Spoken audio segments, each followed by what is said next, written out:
뜻으로 읽는 성서의 15강입니다.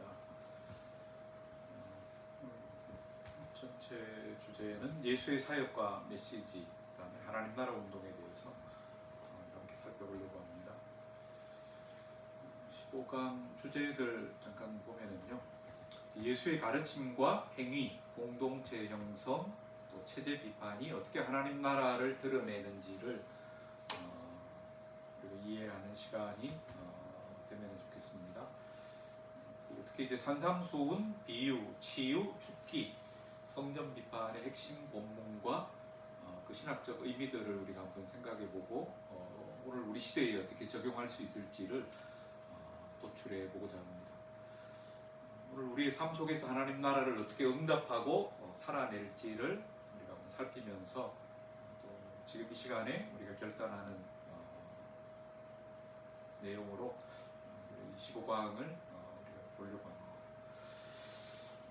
계속해서 우리가 예수의 하나님 나라 운동, 또 예수의 사역을 우리가 계속 살펴보고 있는데요. 예수의 하나님 나라 운동이 사역이 이제 네 가지 축으로 이제 보통 이루어져 있음을 보게 됩니다. 첫 번째가 이제 가르치는 사역이죠. 가르치는 사역인데 그 가르침을 통해서 새로운 질서들을 예수님께서는 이제 선포하고 계시는 거죠.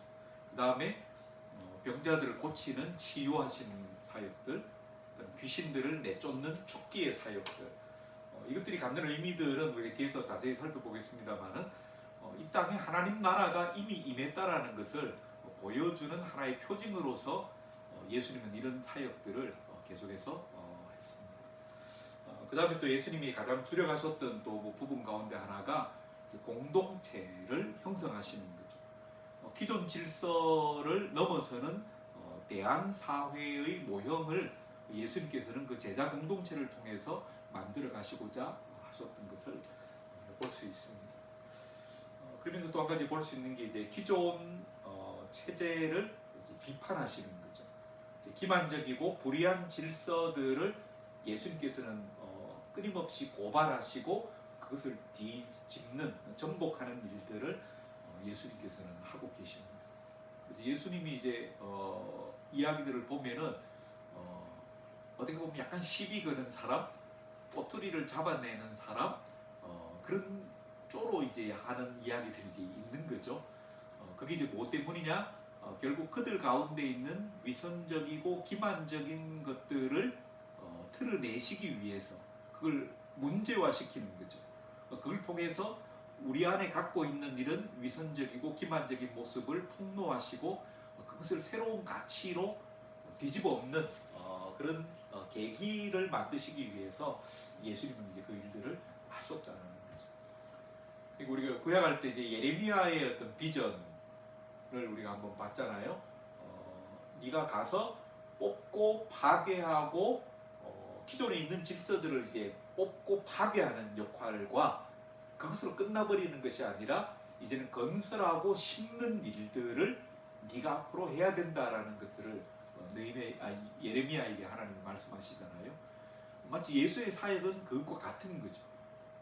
기존의 잘못된 질서들을 무너뜨리고 하나님 나라의 새로운 가치를 담은 그런 삶의 양식들을 일상에서 일구어내는 것, 그것이 바로 예수가 하고자 하셨던 하나님 나라 운동의 중요한 사역이었다, 그렇게 볼 수 있습니다.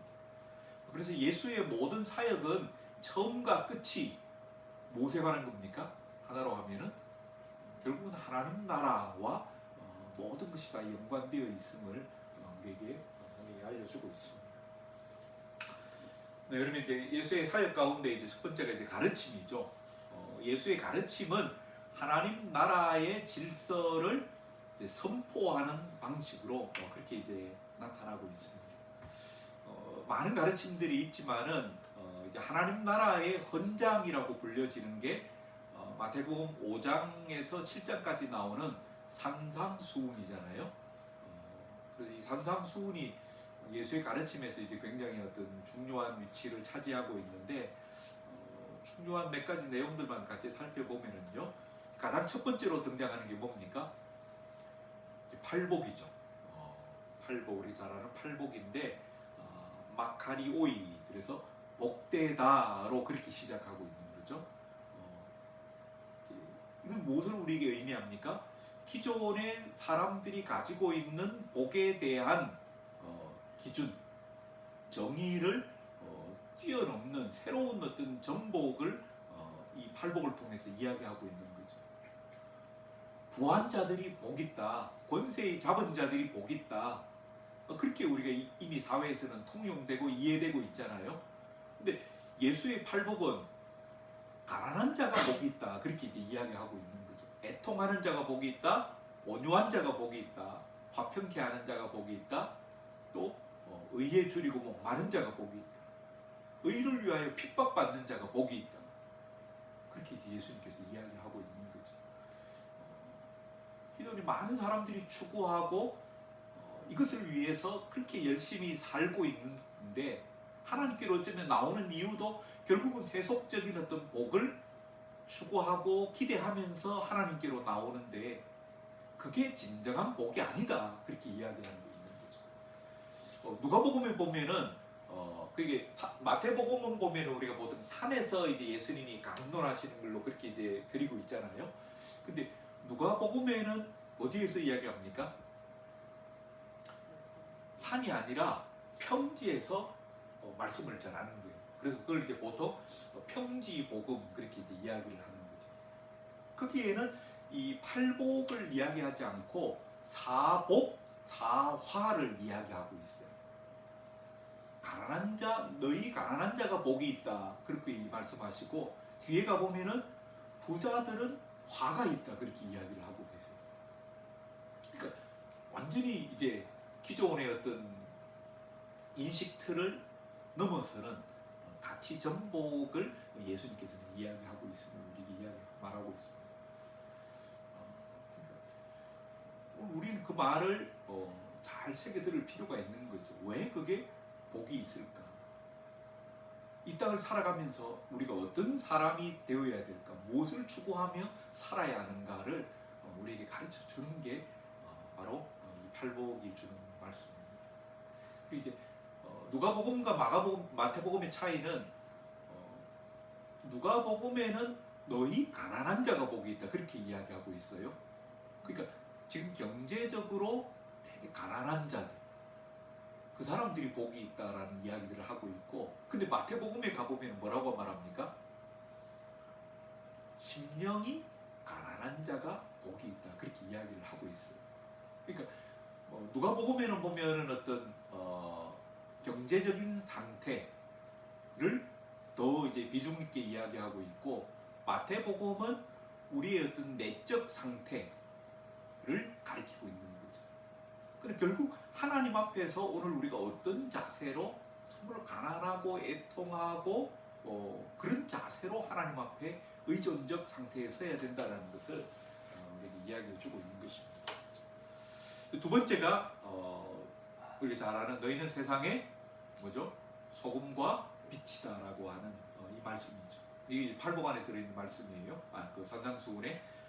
그래서 이건 결국 우리의 정체성이 무엇인가 하는 것을 다시 한번 밝혀주는 말씀입니다. 그래서 존재론적 사명이 결국 우리의 믿음을 통해서 하나님의 그 빛을, 하나님의 속성, 하나님의 성품을 이 땅 가운데 발현해야 할 존재라는 것을 예수님께서 우리에게 말씀해 주고 있는 거죠. 그러니까 이스라엘을 하나님이 선택하시잖아요. 너들이 다른 민족보다도 우월하거나 대단한 민족이어서 너희를 택한 것이 아니라는 것을 하나님은 늘 우리에게 말씀하셨어요. 그죠? 그래서 뭐라고 말합니까? 너희가 소금과 빛으로 부름받았는데 그 소금이 만일 맛을 잃으면 어떻게 된다고요? 밖에 버리워져 지나가는 사람들에게 밟힐 것이다 라는 이야기를 하고 있는 거예요. 그러니까 너희가 하나님의 선민으로 택함 받았지만, 부르심을 입었지만은 너희가 대단한 민족이 된 것이 너희의 어떤 우수성 때문이 아니다라는 거죠.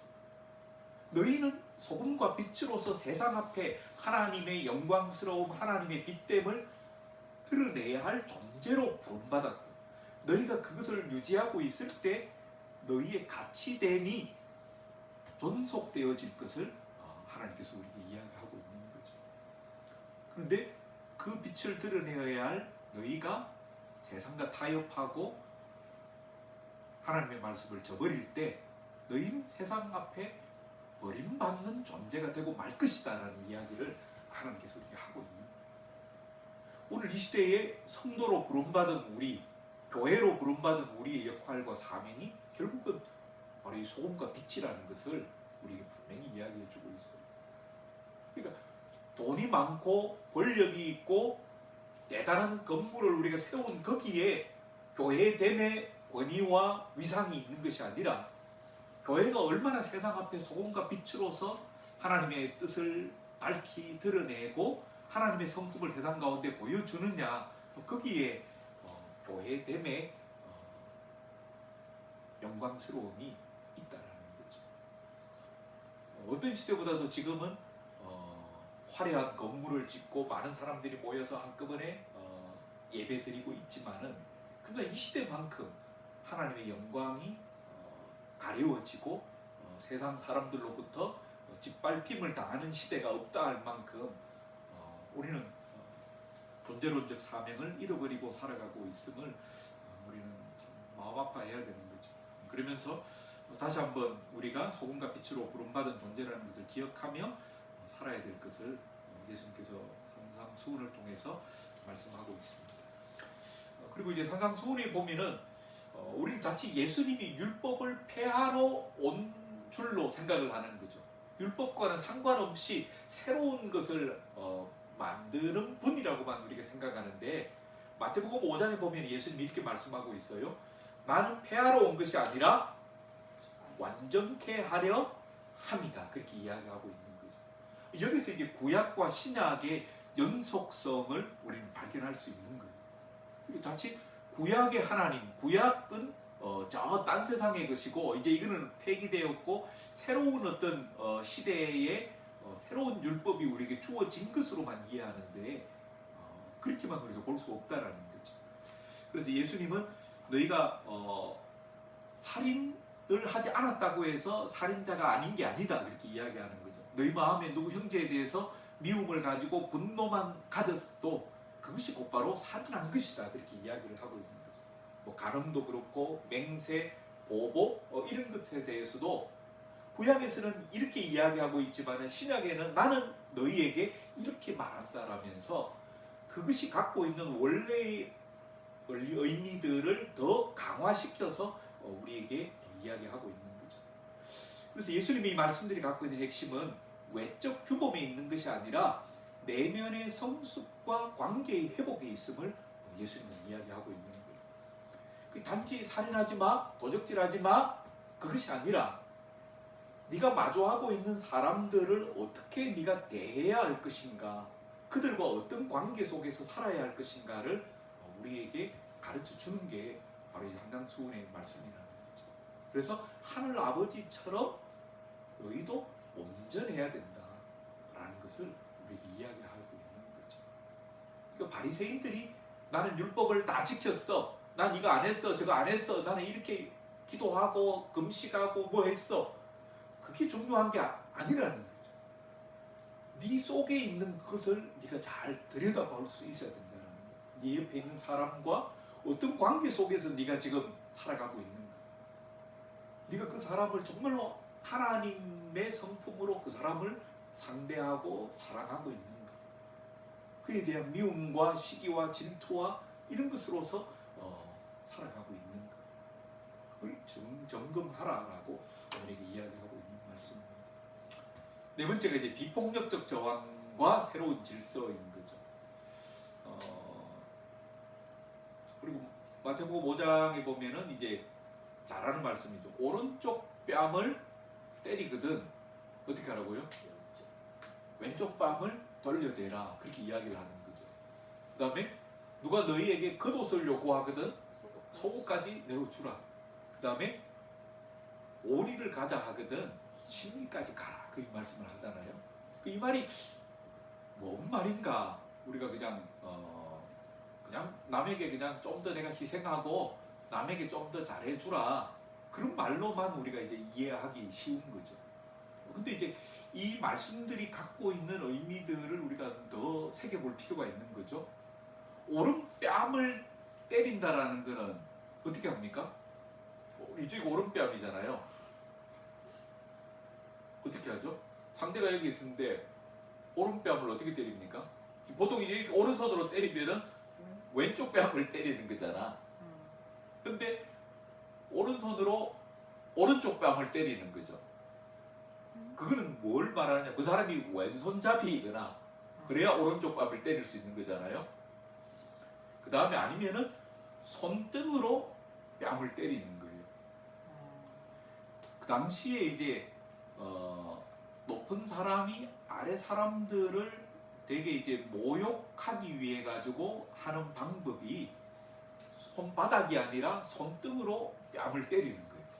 그럼 그 사람에 대한 엄청난 수치감을 불러일으키는 행위가, 맞아서 아픈 것보다도 손등으로 내가 누군가 나를 때렸다는 것은 그만큼 나를 천대하고 멸시하는 행위로 우리에게 여겨진다는 거죠. 근데 예수님은 누가 오른뺨을 때리거든 왼쪽 뺨을 대주라, 이 말이 이제 어떤 의미인가? 이제 물론 학자들마다 여기에 대해서는 조금씩 이제 성격이 달라요. 근데 이제 오른뺨을 때리는 거에 대해서 그대로 더 한 대 더 맞춰라라는 어떤 의미일 수도 있고, 어떤 사람들은 오른쪽 뺨을 너를 모욕하고 너를 이렇게 멸시할 때 왼쪽 뺨을 대가지고 내가 그런 존재가 아니라는 자신의 어떤 존엄을 드러내어야 된다라는 것을 우리 이야기하고 있는 말씀으로 그렇게 이제 해석하는 거죠. 그러니까 누군가가 나를 멸시하고 나에게 대해서 부당하게 대할 때, 네가 나를 한 대 때렸으니까는 나도 그러면 너 한 대 때려, 그런 방식으로서 우리가 서로를 만나가는 게 아니라 그 가운데서도 나의 존엄을 지킬 수 있는 방법들을 우리는 찾아야 되고 그것을 적극적으로 행동해야 된다는 것을 예수님이 우리에게 이야기하고 있는 거죠.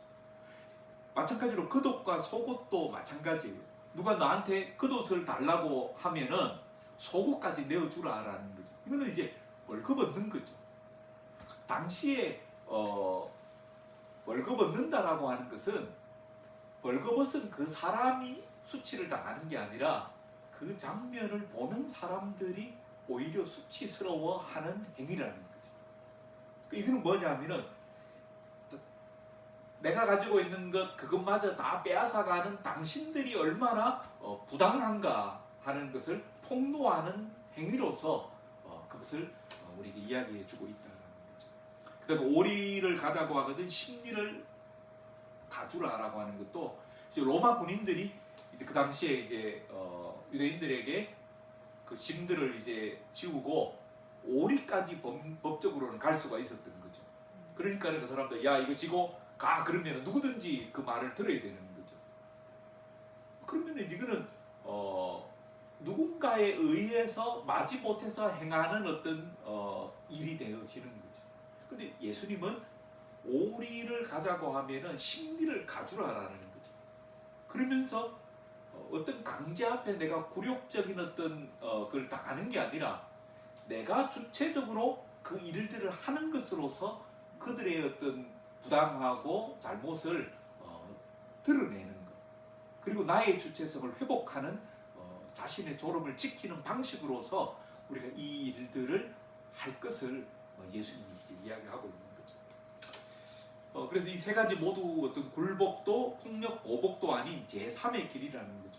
하나님 나라의 비폭력 창조적 저항이고 불의한 구조 앞에서 존엄을 지키며 정의를 드러내는 삶을 살아야 된다는 것을 예수님께서 우리에게 이야기하고 있는 거죠.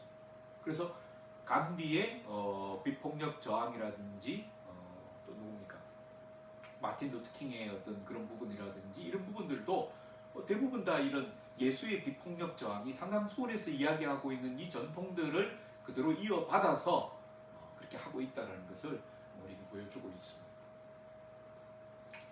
그 다음에 하나님과의 관계적인 측면에서 이제 경건과 신뢰로 우리는 살아야 된다라는 이야기를 합니다. 그래서 구제와 기도와 금식들 할 때 너희가 은밀하게 사람에게 보이기 위해서 할 것이 아니라 골방에서 하나님 앞에서 이 일들을 할 것을 우리에게 요구하고 있는 거죠. 그 다음에 이제 주기도문을 이제 보통 당시에 여러 가지 어떤 기도문들이 있었는데 너희는 이렇게 기도하라. 예수님이 우리에게 가르쳐 주신 기도죠. 그 기도의 어떤 주 내용이 뭡니까? 하나님 나라와 의를 구하는 공동체적 기도라는 것을 우리에게 이야기하고 있는 거죠.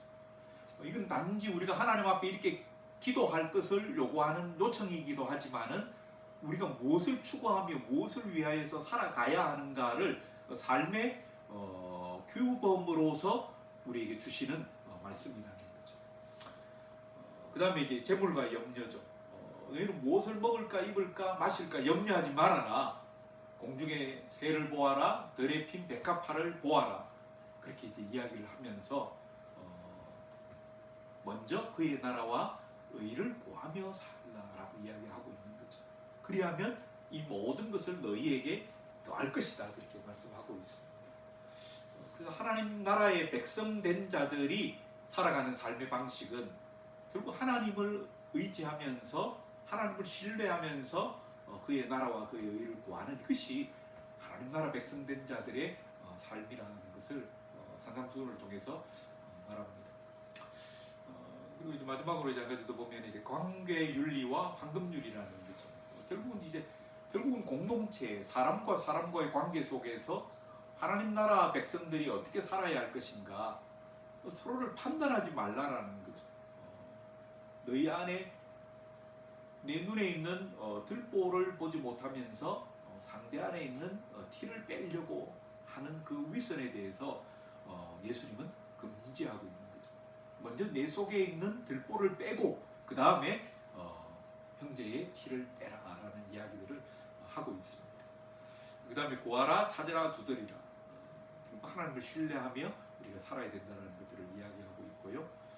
그리고 이제 7장에 보면은 이제 우리 황금률로 알려진 말씀이잖아요. 이게 뭡니까? 남에게 대접받고자 하는 대로 대접하라라고 하는 이 말씀이 곧바로 이제 우리에게는 이제 황금률로 이제 알려주고 있는 거죠. 결국 하나님을 사랑하고 그 다음에 내 이웃을 내 몸과 같이 사랑하는 이것이 바탕이 될 때 남에게 대접받고자 하는 대로 다른 누군가를 대접할 수 있음을 이야기합니다. 이제 예수님의 말씀은 이제 당시에 여러 많은 어떤 종교나 또 인물들이 이야기했던 것에 대한 전환인 거죠. 공자도 이제 이와 비슷한 이야기를 했죠. 우리가 잘 아는 기소불욕 물시어인이라고 하는 말이 있잖아요. 뭡니까? 네가 당하고 싶지 않은 그 일을 상대에게 베풀지 말라라고 하는 말씀이라는 거죠. 그죠? 대부분 또 소크라테스도 이런 말, 내가 당하고 싶지 않은 일을 다른 사람에게 하지 말라 그렇게 이야기를 합니다. 이 같은 맥락이죠. 그러니까 다른 종교라든지 다른 데서 이야기했던 것은 대부분 어떤 겁니까? 내가 하기 싫어하는 일, 내가 받기를 싫어하는 일을 다른 사람에게도 베풀지 말라, 하지 말라라고 하는 약간 소극적 차원에서 이야기를 하고 있다라면은 예수님은 그걸 완전히 뒤바꾸는 거죠. 네가 다른 사람에게 대접받고 싶어 하는 그대로 네가 먼저 남을 그렇게 대접해 주라라는 이야기들을 하고 있는 거죠. 굉장히 적극적 사랑 윤리라고 그렇게 이야기를 할 수가 있는 겁니다. 그래서 우리는 적극적으로 하나님 나라의 그 가치들, 하나님의 성품들을 우리 세상 가운데 드러내는 존재로서 살아야 되는 사람들임을 말씀하고 있습니다. 그래서 이제 하나님 나라의 시민 윤리들을 결국 이제 산상수훈을 통해서 우리에게 이야기해 주고 있는데요. 이게 뭐냐면은 이제 전복된 가치와 내면의 의, 또 관계적 사랑, 하나님 신뢰의 방식, 이게 곧바로 하나님 나라의 시민들이 가져야 할 삶의 모습이라는 거죠. 그래서 산상수훈은 단지 종교적 규율만이 아니라 삶 전체를 새롭게 하는 복음의 질서를 우리에게 가르치는 말씀이다라고 할 수 있습니다. 그래서 교회는 산상수훈을 살아내는 대한 공동체가 되어야 되는 거죠. 우리가 그냥 이걸 개인에게 어떤 도덕적 규율로서만 우리가 적용시킬 게 아니라 교회라고 하는 어떤 집단, 공동체가 어떻게 이것을 우리의 삶의 문화로서, 삶의 질서로서, 삶의 양식으로서 이 말씀을 가져갈 것인가에 대한 계속된 고민과 거기에 대한 어떤 변화들을 만들어낼 때 세상의 소금과 빛으로서 교회가 존속할 수 있음을 우리에게 가르칩니다. 네, 두 번째로 우리가 볼 게 이제 예수의 가르침 가운데 두 번째가 이제 하나님 나라의 비유인 거죠. 예수님은 많은 이야기들을 이제 비유를 통해서 말씀하셨어요. 비유가 아니면 말씀하지 않으셨다라는 그런 이야기들도 있는 거죠. 성경에 비유가 몇 개 정도 나올까요?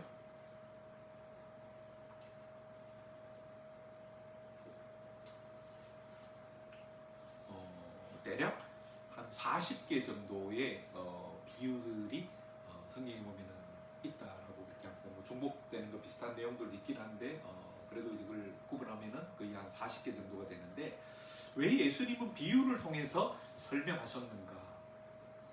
그건 이제 결국 이제 그 비유를 통해서 드러내고자 하는 것은 하나님 나라잖아요, 그죠? 하나님 나라가 무엇인가?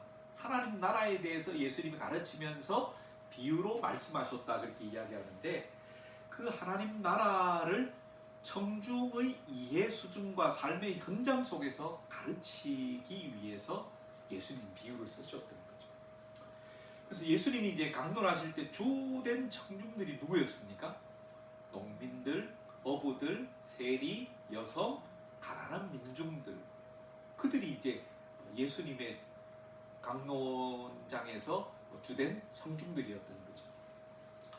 그렇기 때문에 그들이 가장 알아들을 수 있는 용어들, 그들이 가장 잘 이해할 수 있는 삶의 현장에서의 경험들, 이런 것들을 통해서 예수님은 하나님 나라를 설명하고 있는 거죠.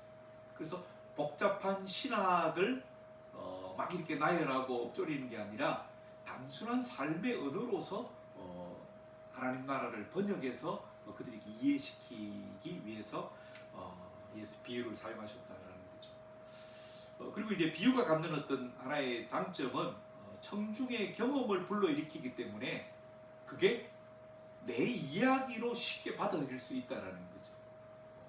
그러니까 전혀 내가 한번 경험해보지 못한 어떤 딴 세상의 이야기가 아니라 일상에서 내가 하고 있는 그 일들에서 내가 잘 알고 있는 것들을 하나님 나라의 이야기로 풀어서 설명할 때 그게 바로 내 이야기로 쉽게 받아들일 수 있는 힘이 있다라는 거죠. 네, 또 예수님이 비유를 통해 설명하신 이유는 그 비유 자체가 열린 메시지이기도 하면서 감추어진 메시지라는 거죠. 그러니까 한편으로는 누군가에게는 되게 개방적인 메시지예요. 누구는 쉽게 알아들을 수 있는 메시지인데 어떤 사람들에게는 감추어진 메시지일 수 있다는 거죠. 어떤 게 있습니까? 막 밭에서 막 또 바닷가에서 고기를 잡아봤던 사람들, 논에서 막 밭에서 이렇게 일했던 사람들에게는 아주 익숙한 경험이고 익숙한 이야기인데 한 번도 해보지 않았던 누군가에게는 그게 뭔 말이지? 라는 이야기가 될 수 있는 거죠.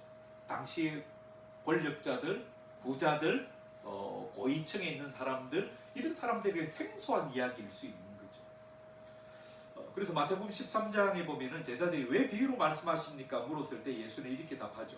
천국의 비밀을 아는 것이 너희에게는 허락되었으나 그들에게는 아니 되었나니라고 이야기하고 있는 거예요. 너희와 그들을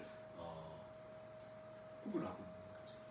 너희는 하나님 나라를 사모하고 간절함이 있는 자들, 가난하고 의에 줄이고 애통한 마음으로 나에게 오는 자들, 그럼 너희에게는 허락되었으나 여전히 내가 다 알고 있다 생각하고 예수를 대적하고 비방하는 그들에게는 허락되지 않았다라는 것을 이야기하고 있습니다.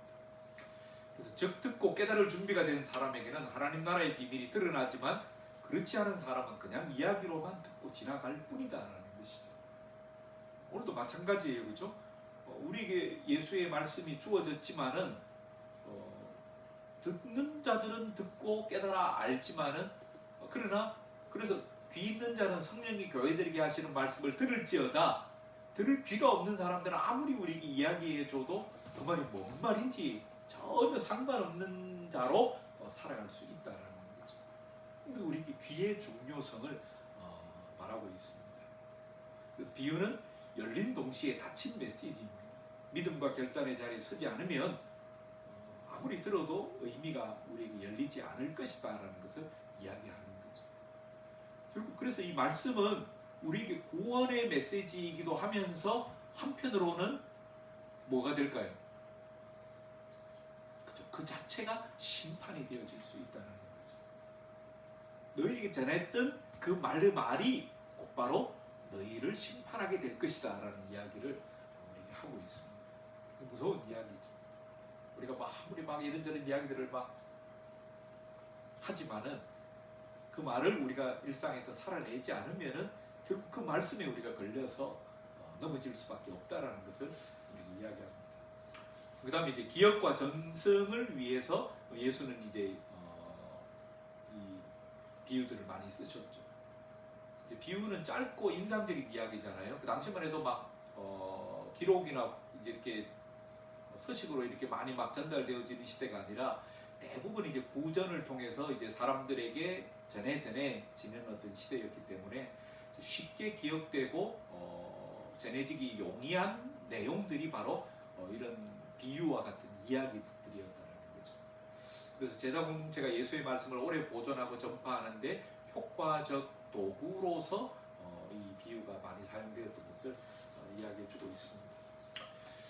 예수님이 하셨던 비유들을 이렇게 한번 정리를 해봤는데 그 주제들을 보면은 결국 하나님 나라의 성장과 확산이 어떻게 이루어지는가, 무엇이 정말로 가치가 있고 그 선택을 우리가 어떻게 해야 될 것인가, 또 이런 자와 하나님의 기쁨이 무엇인가, 또 심판과 그 책임에 대해서 쭉 이야기하고 있는 게 비유들이에요. 그 씨 뿌리는 자, 자라난 씨, 겨자씨, 누룩들.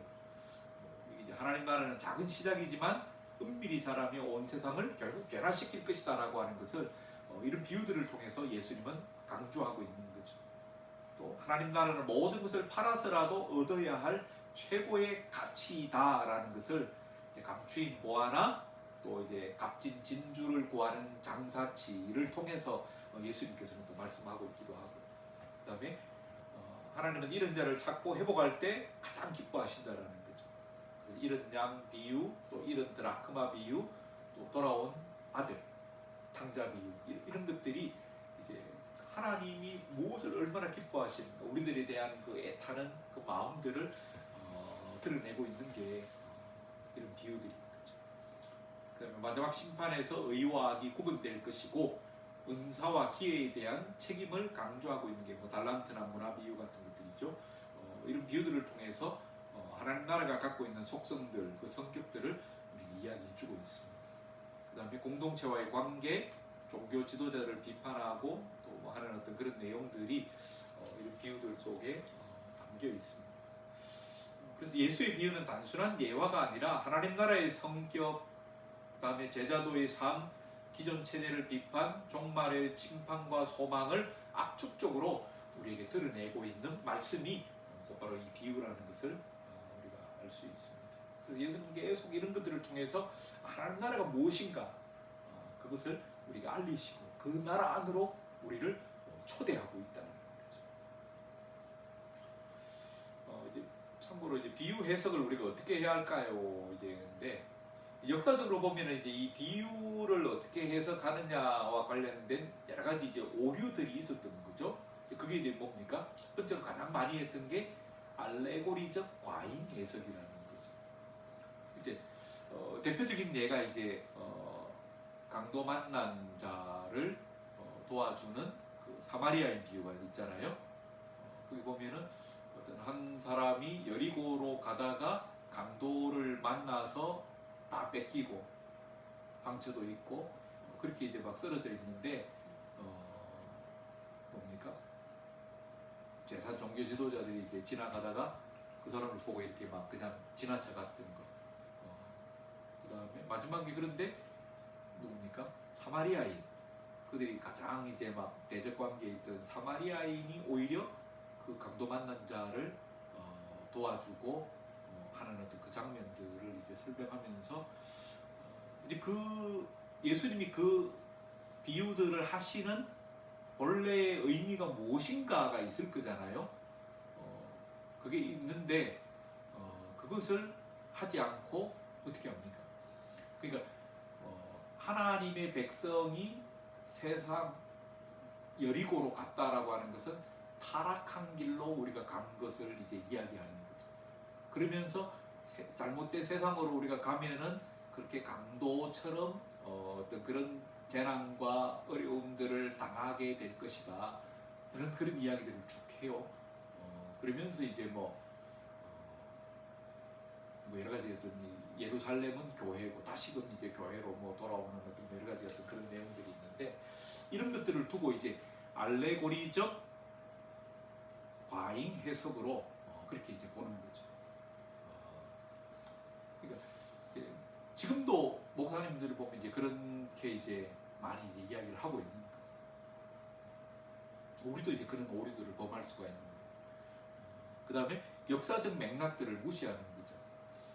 이제 팔레스타인 1세기의 그 당시 사회에서 예수님이 그들에게 주셨던 말씀들인데 그걸 간과해버리고 그냥 어떤 진공 상태 속에 이걸 가져와 가지고 그걸 막 뜯어 가지고 이렇게 하나하나씩 이제 굳히는 거 이런 부분들도 본래 예수님이 우리에게 주시고자 하시는 그 의미들을 우리는 다 놓치게 된다는 것을 여기서 이야기하고 있습니다.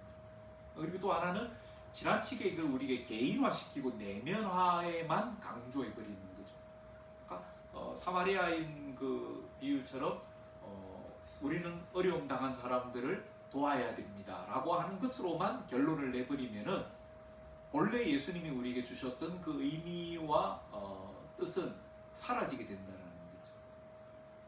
대부분은 우리가 하나님 나라 공동체와 관련해서 어떻게 우리는 살아야 된다는 것을 이야기해 주고 있는데 이런 부분들을 우리가 간과하기 때문에 정말로 예수님이 우리에게 주셨던 메시지들을 우리가 놓치며 우리가 살아갈 수 있다는 것을 기억하며 우리가 말씀을 봐야 되겠죠. 그러면 비유 해석할 때 6가지 원칙을 우리가 해야 되는데 역사적 맥락을 고려해야 된다라는 거죠. 그 다음에 아까 이야기했던 것처럼 알레고리적 과잉 해석을 피해야 된다. 그 다음에 중심 메시지를 붙잡으라라는 거죠. 그러니까 대부분의 비유는 한 가지 핵심 주제를 전하기 위해서 예수님이 하고 있는 거죠. 내가 뭔가 이야기를 하는데 그러면 거기에는 어떤 하나의 의도되어진 하나의 이야기가 있는 거죠. 그 비유 안에서 이게 뭐 과학적으로 맞냐, 역사적으로 맞냐, 뭐 여러 가지 막 다 갖다 붙일 게 아니라 그걸 통해서 드러내고자 하는 중심 메시지가 뭔가를 우리가 찾는 게 되게 중요한 거죠. 결국 강도 만난 그 자를 도와준 사마리아 비유에서 예수님이 하고자 했던 이야기는 뭘까요? 그러면 뭡니까? 강도 만난 자를 앞으로 여러분이 그냥 지나치지 말고 도와주십시오. 그 이야기를 지금 하고 있는 걸까요?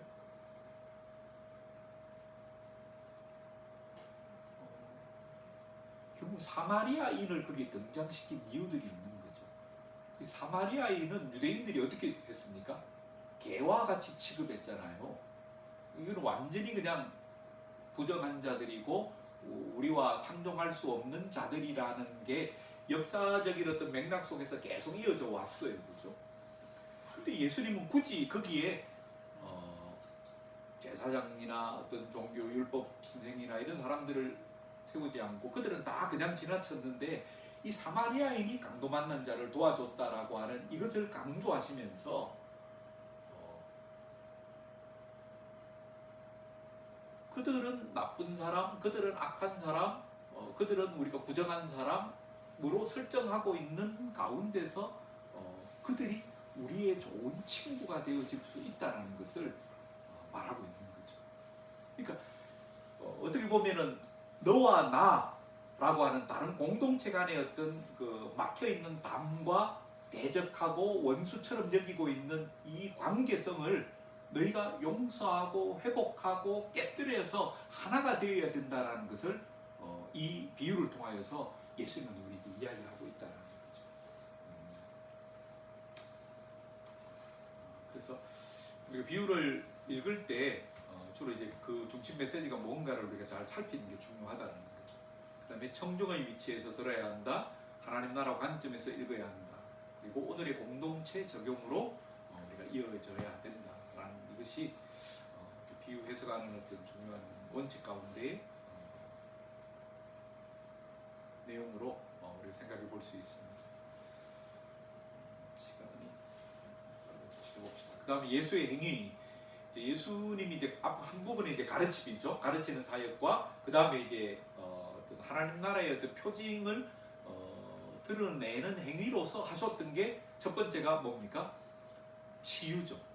치유 사역들. 그 다음에 귀신을 내어 쫓는 축기 사역들. 뭐 이런 것들인데 그 치유는 어떤 성격들을 갖고 있느냐 하면은 이제 나병 환자들을 예수님께서 고치잖아요. 원하시면 깨끗하게 하실 수 있습니다라고 할 때 예수님이 그를 고쳐주시는데 병자는 죄인이고 쓸모없는 자로 취급되는 사회에서 다시 공동체 안으로 복귀시키는 그 일로서 예수님은 치유의 사역들을 하고 있는 거죠.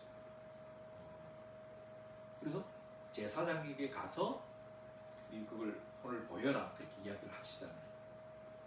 그러니까 당시에 병자들은 다 저주받은 자고 죄를 지은 자들이고 쓸모없는 자들이죠. 그러니까 사회에서 함께 끼일 수 없는 사람들이죠. 변두리 변방에서 그들끼리 눈에 안 띄게 살아야 되는 사람들인데 그들을 치유를 통해서 공동체 안으로 다시 회복시키는 그 일로서 예수님은 치유의 사역들을 하고 있었다는 거죠. 오늘 교회가 해야 될 어떤 치유의 사역 가운데 하나가 바로 이런 것들이죠. 변두리에 사회 안으로 들어오지 못하는 소외된 자들, 쓸모없다고 취급받는 그런 나약한 사람들을 오늘 사회 안으로 초청하고 그들이 같이 어울릴 수 있도록 만드는 그 역할을 해야 될 게 바로 우리 교회의 사역이라는 거죠. 그다음에 중풍병자들도 마찬가지로 이 죄가 사함 받았느니라라는 그 죄 사함과 연결시키면서 치유하시는 거죠. 그러면서 관계와 존엄한 주체로서 다시 회복시켜주는 거죠. 대부분 예수님의 어떤 그 치유의 사역들은 이것과 맞물려 있습니다. 네가 스스로를 그렇게 인정하며 나약한 자로 존재할 것이 아니라 네 안에 계시는 하나님의 형상으로 지음받은 네가 얼마나 고귀하고 가치 있는 존재인가를 기억하면서 다시금 믿음으로 네가 일어서야 된다는 것을 말하고 있는 거죠. 헬루족 여인도 마찬가지죠. 부정 낙인을 해제하시고 그에게 평안을 주시는 것. 이게 바로 예수님의 어떤 치유 사역으로 볼 수가 있습니다. 그래서 예수의 치유 사역의 특징은 총체적 구원인 거죠. 단지 아픈 부위를 그저 낫게 하는 거기에 의미가 있는 것이 아니라 물론 그것도 의미가 있지만은 그의 삶과 몸과 마음, 영적 모든 사회적 구원으로서의 어떤 치유를 하고 있습니다. 그다음에 배대된 자를 회복시키시고 특히 이제 믿음을 통해서 치유하시는 거죠. 어떤 막 주술적인 어떤 그런 방법이 아니라 내 믿음이 너를 낫게 하였느니라 그런 것을 이야기합니다. 그다음 그 자체로서 하나님 나라가 우리 안에 이루어졌음을 우리에게 보여주시는 사건인 거죠. 그다음에 비상업적이고 무차별적 치유라는 거죠. 고쳐줬으니까 돈 얼마 내가 아니라 예수님은 은혜를 베푸는 거죠. 그 다음에 누구에게든지 차별하지 않고 그들을 치유하시는 일들을 하셨습니다. 그러면서 공동체적 차원을 강조하고 있다는 것을 치유사역의 특징으로 우리가 들 수 있습니다. 그 다음에 축기를 보면은 가버나움 회당에서 이제 말씀하시는 부분들, 그 다음에 그라사 광인을 속에 있는 귀신을 이제 내어 쫓는 것들, 그 다음에 강한 자 결박에 대한 어떤 비유들, 이런 것들이 이제 성경에 보면 쭉 나타나는데 결국 이 축기라고 하는 것은 뭡니까? 그 시대와 어떤 그 사람들을 지배하고 있는 어떤 신적 능력들인 거죠. 우상의 능력들. 그 그라사 광인 같은 경우에는 군대 귀신이라고 그러잖아요. 그러니까 그 당시 로마의 어떤 군대가 그들을 억압하고 착취하고 그들을 지배하고 있었던 그 피해로서 오늘 그런 어떤 심적, 내적 여러 가지 혼란을 겪고 있는 그 사람을 치유하시는 어떤 사건이죠. 우리가 사로잡혀 있는 것으로부터 우리를 자유케 하고 해방시키고 참된 하나님 나라 백성으로서의 온전한 삶을 살아가게 하는 것, 그걸 이제 죽기를 통해서 우리에게 보여주고 있는 거죠. 결국 그 사탄이 지배하는 그 질서에서 이제는 그들을 다 몰아내시고 하나님의 통치가 임할 때 우리가 어떤 삶을 살게 될 것인가를 보여주고 있는 게 바로 이 죽기의 사역이다라는 것을 말하고 있습니다. 오늘 시대에도 멀쩡한 것 같아도 우리는 다 귀신 들린 자로 우리는 살아가고 있는 거죠. 어떤 귀신이 우리를 지금 지배하고 있는지 그걸 우리가 잘 볼 필요가 있는데 거기서부터 벗어나게 하는 것, 참 자유인으로 살게 하는 것, 그게 곧바로 하나님 나라의 어떤 사역이다라는 겁니다. 네, 넘어갑시다. 그 다음에 이제 새로운 공동체를 이제 형성하시는 거죠. 그래서 이 제자들을 부르시고 그 중에 특히 이제 12로 이제 대표되는 제자들을 이제 우리 이야기합니다. 그래서 예수님의 제자는 12명만 있었던 건 아니죠. 더 많은 제자들이 있었습니다. 그죠? 근데 이제 12이라고 하는 그들을 이제 딱 특징해서 이제 한 거는 이스라엘의 재구성, 회복을 이제 우리에게 가르치는 차원에서 12를 더 이제 부각시켜서 이야기를 하고 있는 거죠. 그래서 이들은 직업과 성향에 있어서 아주 이제 다양한 사람들이죠. 어부도 있었고, 세리도 있고, 뭐 열심당원도 있었고, 이제 그런 출신과 배경이 다른 사람이지만은 예수님은 그들의 차이들을 다 포용하시면서 그들을 하나로 묶어내시는 그 일들을 하고 계십니다. 그러면서 예수님이 이제 가장 이제 강조하고 있는 것 가운데 하나가 이제 식탁 공동체인 거죠. 그래서 사람들이 예수는 먹고 마시는 자로 그렇게 이제 비난하고 조롱했죠. 저 사람은 맨날 먹기만 하고 마시기만 하는 그런 한량 같은 그런 사람이다. 이렇게 이제 이야기를 했는데 예수님은 이제 먹는 것에 대해서 이제 굉장히 중요성을 두고 있는 거죠. 세리와 죄인과 함께 먹는 장면들이 곳곳에 보면은 나타나 있습니다. 결국 이거는 이제 경계들을 붕괴하고 그들의 존재들을 인정하면서 하나님 나라 백성으로 초대하는 사건으로서 이 식탁 공동체를 맞이하고 있었다라는 거죠. 그 다음에 중요한 게 이제 여성 제자들을 동력자들로 세웠다라는 거죠. 당시에 이제 우리가 잘 아는 대로 여성과 어린아이들은 사회적 존재로서 인정받지 못하는 시대 속에 있었잖아요. 근데 그들을 불러서 주체적인 예수의 동력자로 세우십니다. 그래서 예수의 어떤 부활하셨을 때 가장 먼저 만난 사람이 베드로도 아니고, 그죠? 어떤 마리아, 여자들이었죠. 그래서 공동체의 상호성 모델을 예수님께서는 제시를 하셨던 것입니다. 그래서 예수님의 어떤 이러한 파격적인 어떤 모습은 뒤에 동학에 가보면은 해월 최시영 선생이 이제 그런 예고를 하죠. 살림의 주체로서 여성성과 새로운 문명이 앞으로 도래할 것이다 라는 이야기들을 최시영 선생은 합니다. 그래서 종래의 가부장적 문화를 기반으로 한 문명이 끝나고 여성성의 가치와 의미가 새롭게 조명되는 문명이 도래할 것이다, 그런 이야기를 그 당시에 이제 했던 거죠. 그래서 여성들이 그 뭡니까, 접주 이런 사람들로 이제 지도자로 등장하는 거죠. 막 종이었던 이런 자가 양반들 위에 그냥 주인 접주로서 지도자로 이제 등장하는 그런 일들도 있습니다. 그래서 이제 해월 최시영의 주장 가운데 하나가 일남구녀라고 하는 게 있어요. 일남구녀는 뭡니까? 보통 우리가 일반 세속적인 사회에서의 통념은 뭡니까? 9딸보다 한 아들이 더 낫다라고 하는 어떤 그런 생각이잖아요. 그래서 아들, 남자가 더 중요하다라고 하는데 최시영 선생은 하나의 남자보다도 9 여자, 딸이 훨씬 더 낫다라는 이야기들을 여기서 이제 하고 있는 거죠. 지금도 요즘 시대에 막 그렇잖아요. 아들 다 필요 없고 딸들이 최고다라는 이야기를 하고 있는데, 그래서 새로운 문명은 권위적 지배의 힘이 요구되는 것이 아니라 생명의 본래적 본성을 발휘하여 모심과 살림의 능력을 생활 세계에서 거룩하게 구현하는 것이 요구된다라는 거죠. 그러니까 성경은 이미 오래전부터 이런 가치들을 우리에게 이야기하고 있는 거죠. 가부장적 사회에서 그 가부장성을 깨뜨리고 어떻게 여성성이 생명 살림의 주체가 될 수 있다는 것을 우리 이야기하고 있는 거죠. 그러니까 지금 우리 시대의 핵심 가치 중에 하나가 바로 어떻게 이 여성성을 우리는 회복할 것인가 라는 거죠. 그러니까 지금은 이제 여성성이 어떻게 보면은 이제 사회적으로 이제 굉장히 많이 이제 굉장히 많은지 모르겠습니다만은 어느 정도 회복이 되면서 어떤 국면에 지금 처하게 됐습니까? 남성과 여성이라는 성비간의 어떤 갈등 구조로 지금 이제 만들어졌잖아요. 남자와 여자, 특히 이제 20대, 30대 그 층에서 그렇게 이제 하고 있는데 우리가 이 사태를 어떻게 봐야 될 것인가?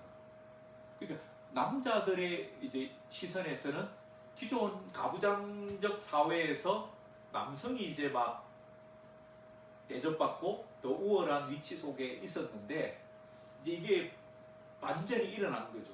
여성이 더 이제 사회 속에서 더 많은 지위에 올라가고 높은 자리에 가고 더 많은 역할들을 하게 된 것에 대해서 당황스러운 거죠.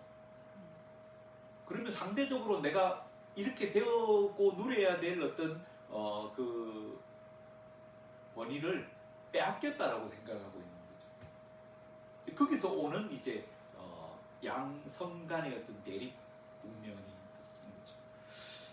그래서 이제 다시는 뭔가 그전으로 돌아가지 않을 것이다. 진화하는 페미니즘이라는 책을 쓴 권김현영이라는 사람이 있는데 그 글 속에 보면 약간 이런 게 있어요.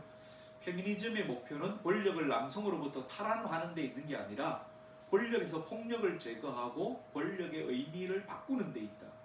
그리고 내 생각에 페미니스트는 답이 없는 두 선택지에서 억지로 답을 고르는 게 아니라 선택지를 늘리거나 질문 자체를 바꾸는 사람이다 라는 이야기를 하고 있는 거죠. 그러니까 우리가 한동안 이제 페미니즘 운동들이 갖고 있었던 그 지향들이 남성으로부터 권력을 우리가 탈환해 오는 거, 여성의 권리를 우리 회복하는 거, 어떤 이 헤게니즘을 어떻게 우리가 헤게모니를 참 어떻게 차지하느냐, 이제 그것과 관련해서 이제 싸움이었다라면은 지금 그렇게 가서는 안 된다라는 거죠. 남성이나 여성이나 누가 권력을 차지할 것인가의 싸움이 아니라 권력의 의미를 우리는 새롭게 한번 바꾸어야 될 필요성이 있다라는 거죠. 그리고 어떤 주어진 선택지를 두 가지의 어떤 선택지로만 우리가 딱 놓고 이거냐 저거냐의 싸움이 아니라 그 선택지를 우리는 더 확장시켜 늘려야 된다라는 거예요. 이 두 가지가 아닌 다른 어떤 선택지를 우리는 선택할 수 있어야 된다라는 것이고, 그 다음에 우리의 질문 자체를 우리는 바꿀 수 있는 사람이 된다.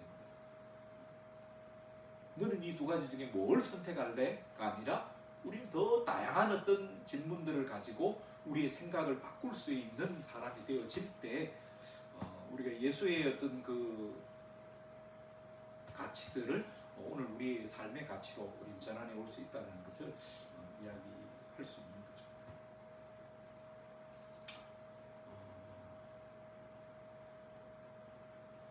어떻게 해야 되나?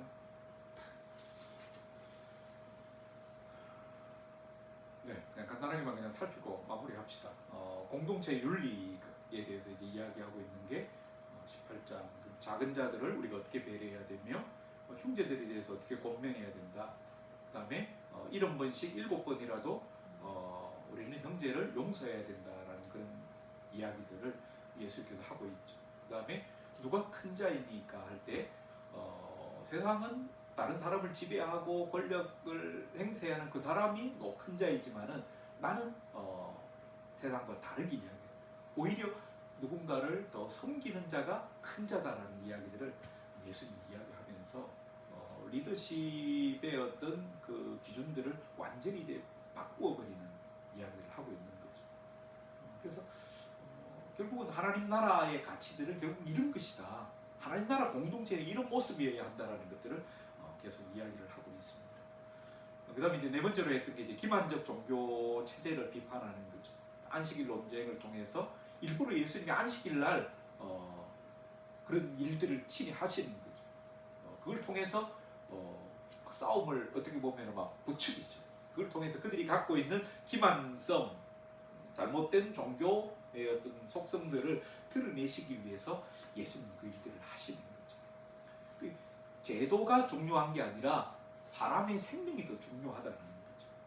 그 다음에 정결 전통을 통해 가지고 사람의 전통을 하나님의 계명보다도 더 우선시하는 그런 그들의 기만성에 대해서 지적하시고 또 내재의 종교를 해체해야 된다라는 이야기를 하고 있는 거죠. 그 다음에 성전 청결을 통해서 너희가 만민이 기도하는 집을 강도의 소굴로 만들었도다 그러면서 경제 권력과 결탁되어져 있는 종교 체제를 폭로하시는 거죠. 그 다음에 화서론을 통해서 외식과 탐욕 정의가 실종되어진 이런 것을 고발하고 있는 거죠. 그 다음에 가이사의 것을 가이사에게, 하나님의 것은 하나님에게 돌릴 것을 말씀하시는 이 장면은 우상화된 권력에 대한 한계를 설정하시면서 오직 하나님으로부터 우리가 모든 것을 받았기 때문에 하나님만 섬겨야 된다는 것을 우리에게 이야기해 주고 있습니다. 그래서 예수의 비판은 개인 문제가 아니라 억압적 종교 권력 구조에 대한 체계적 고발이며 그 대안은 하나님 나라 공동체라는 것을 예수님께서는 계속해서 이야기하시고 그것을 만들어 가시는 게 예수의 사역입니다. 네, 정리하면은 하나님 나라 운동의 네 가지 키워드는 결국은 이제 전복이라는 거죠. 성공주의, 성과주의 대신 팔복의 가치를 조직, 가정, 교회, 윤리로 우리는 삼아야 된다라는 이야기들을 하고 있고요. 그 다음에 치유, 영혼 위로를 넘어 관계, 몸, 정신, 경제의 회복 사역이 구체적으로 일어나야 된다는 거죠. 그러니까 삶의 어떤 가치만을 이야기하고 있는 게 아니라 그 가치를 담은 삶의 양식들을 우리는 일상 속에서 구현해 내어야 그것이 곧바로 하나님 나라 백성들의 삶이다라는 이야기를 하고 있는 거죠. 그러니까 몸이 아픈 이유, 마음이 힘든 이유가 그냥 그 사람을 그냥 약 주고 병원 가서 치유해주는 그 역할만이 아니라 왜 그들이 그렇게 되어질 수밖에 없었느냐라고 하는 우리 사회적인 어떤 이 현상들, 관계들을 우리가 살피면서 그걸 근본적으로 치유할 때 이들의 어떤 삶의 문제들이 치유될 수 있다는 것을 예수님이 이야기하고 있는 거죠. 그러기 위해서는 무엇이 필요한가? 결국은 하늘 뜻을 구현하는 공동체가 이 땅 가운데 이루어져야 된다는 거죠. 그게 결국은 교회잖아요. 그래서 우리의 경계를 바꾸는 것, 이주민, 장애, 청년 빈곤과 실제적 환대 이런 것들을 통해서 모두가 더불어 함께 살아갈 수 있는 공동체를 이루는 것. 여기에 대한 응답이 있어야 된다는 거죠. 회개와 믿음으로 나의 자리에서 지금 시작할 수 있을 때 결국은 하나님 나라는 이 땅 가운데 이루어진다는 것을 말하고 있습니다. 네, 이상으로 오늘 15강 하나님 나라의 메시지와 또 그 사역들이 어떻게 펼쳐졌는가 하는 것을 우리가 한번 살펴봄으로써 오늘 시대에 우리가 기억해야 될 예수의 말씀과 또 우리가 만들어가야 할 하나님 나라의 모습이 무엇인가를